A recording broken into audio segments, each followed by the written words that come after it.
It's the Happy Families Podcast.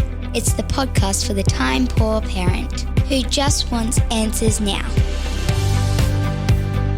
The days are hot. The kids are out of school.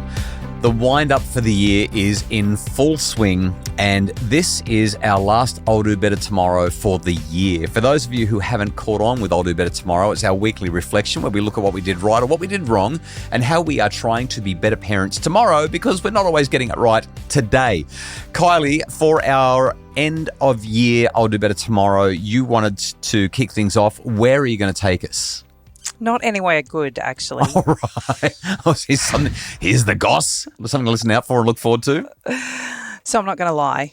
With just over 2 weeks to go till the end of the year, I feel completely and utterly, physically, mentally, emotionally burnt out. Yeah, you haven't been yourself, for sure. I am in a real funk.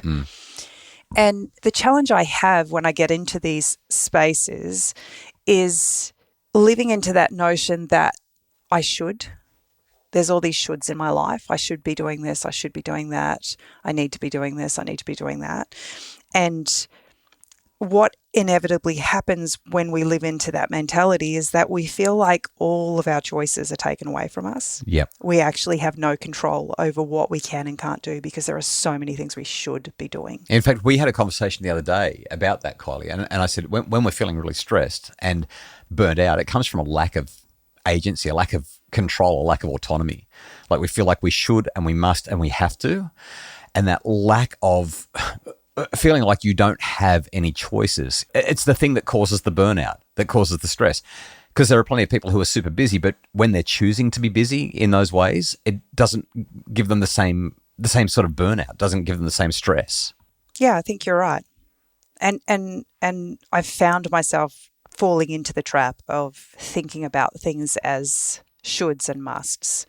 And it's not done any of us favours, but especially me. Can I geek out on this for just a sec? I know that it's I'll do better tomorrow. We're not supposed to be sciencey, but there's a form of motivation or regulation called introjected regulation. So if you're externally motivated, you're doing something because you're going to get a reward or somebody's threatening you. There's punishment.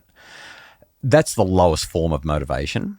But the next lowest is this thing called introjected motivation. And that's what you're describing. It's where you're doing things because you believe you're supposed to, because you have to, because you should, because you must. And that's why it leads to burnout. Because instead of somebody dangling a carrot or a stick, you're doing it to yourself. That's fundamentally it. And that's why it's so exhausting. And that's why so many people are so stressed. Because when you're living in introjected motivation or regulation style, it is simply exhausting. You don't feel like you have any agency or control. I think the challenge for a lot of mums, though, is that so much of what needs to happen in the home is it has to happen. Yeah, like should and must. There's a word for dinner tonight. Kids, I'm feeling introjected. And it's not good for me. It's burning me out. It's stressing me. Let's talk about introjected regulation. That's going to be such a stimulating conversation at 7 o'clock tonight around the dinner table. You know, I can choose to not to do the washing, but after a few days, this becomes a really big problem. Yeah, you lose access to choice. It simply has to be done. Or you blow up at the kids because they're not pulling their weight. And honestly, how many 10-year-olds really are going to get in there and do that, right? Yeah. Or I can choose to not cook dinner for a week. But unfortunately, what my bank balance can't handle that. Well, it's not even that. We've got kids who are eating Nutella for breakfast, lunch and dinner or without the bread, noodles, just the Nutella on the or spoon. whatever it is, and the flow-on impact. So much of a mum's life, and I am going to say a mum's life, there are lots of things that we don't have a choice about. We actually have to do them or else life falls apart and we're in a much worse place. And when we get to that point where we just feel so absolutely burnt out, as I do right now, then that feeling just is complicated because of those things. So over the last few days, you and I have been having conversations about what next year will look like and how we can change specifically the things in my life, because there's so many big rocks that just they're there. They have to be there. And I'm choosing to have them there, but they also have a huge impact in the way my life functions. So you've just used this term big rocks. What you're talking about there is if you've got to put everything into a jar, you've got big rocks, you've got little rocks, you've got sand, you've got water. You've got to put the big rocks in first. Otherwise, if you put all the small stuff in, the big stuff just won't fit, whereas the small stuff fits in around the big stuff. So that's the idea of the analogy there. Our problem is, in some ways, we've actually got too many big rocks.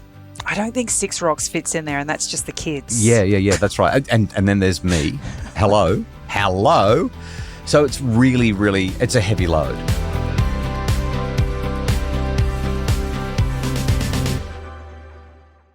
I think the second trap that often mums fall into is the martyr mentality. I've got so many things I have to do, and I have to forego the things that are good for me in my life, personally and individually, for the betterment of the family. And I've done a bit of that over the last few months, and it's had a really detrimental impact on the way I'm feeling and thinking about life in general. So I've just spent a little bit of time over the last couple of days thinking about the things that have worked in the past that have helped me to feel just mentally, physically, and emotionally stronger. And as I think about those things, I have none of them in my life right now. Right. I've literally let go of all of them because I haven't seen a way to be able to add them to all of the other stuff that's going on. There's so much value in just saying, when has it been good and what was I doing then? Because when you can, sometimes circumstances don't allow you to recreate everything. You've got more kids or you're living in a different place or whatever. But when you can see that things have been good previously and you can lean on the fact that A, you do know how to do this, and B, if you can just find a way to start doing some of those things again, you feel more agentic, you feel like you're taking back control, there's less introjection, if I can use that word again. You start to head in a positive direction, and it ideally will move you to where you want to be. So my take home from today is just, if you find yourself in that rut, take a few moments to just check in and to reflect on the things that have worked in the past, the things that have helped you to feel mentally, physically, and emotionally stronger, and work out how you can just add even just one of those things back into your life. So I'm going to jump in here as well. There's a question that I've been asking you regularly, consistently, annoyingly, but it's a really important one, and that is, what do you want? The reason I keep asking that question is I just don't think that people know what they want. And as you and I have been talking things through, consistently, there's been an indication from you that you don't know what you want. And when I ask you what you want, and then I ask you why, you don't have reasons for what you want. And quite often you're backtracking on what you want because it's not actually what you want. Getting really clear on what you want is so necessary. Like, what direction am I trying to travel and why? Once you get that taken care of, then you can start to make plans and start to head in that direction, and ideally start to lift that funk.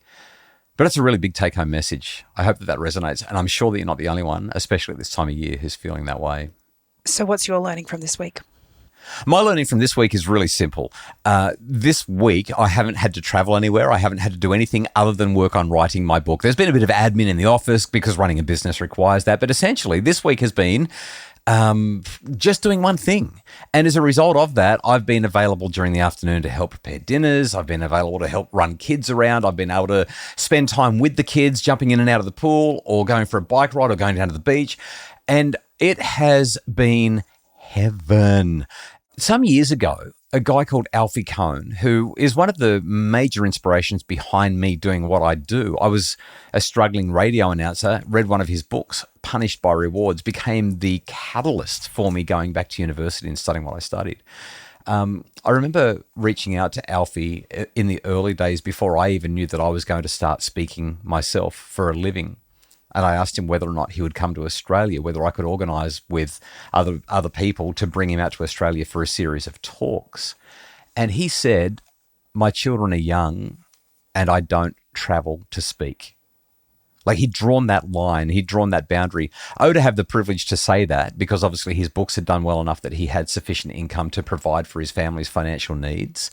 But he'd drawn that line in the sand and said, I'm available for my children during these precious years. I haven't done that. I'm a parenting expert, but I haven't done that.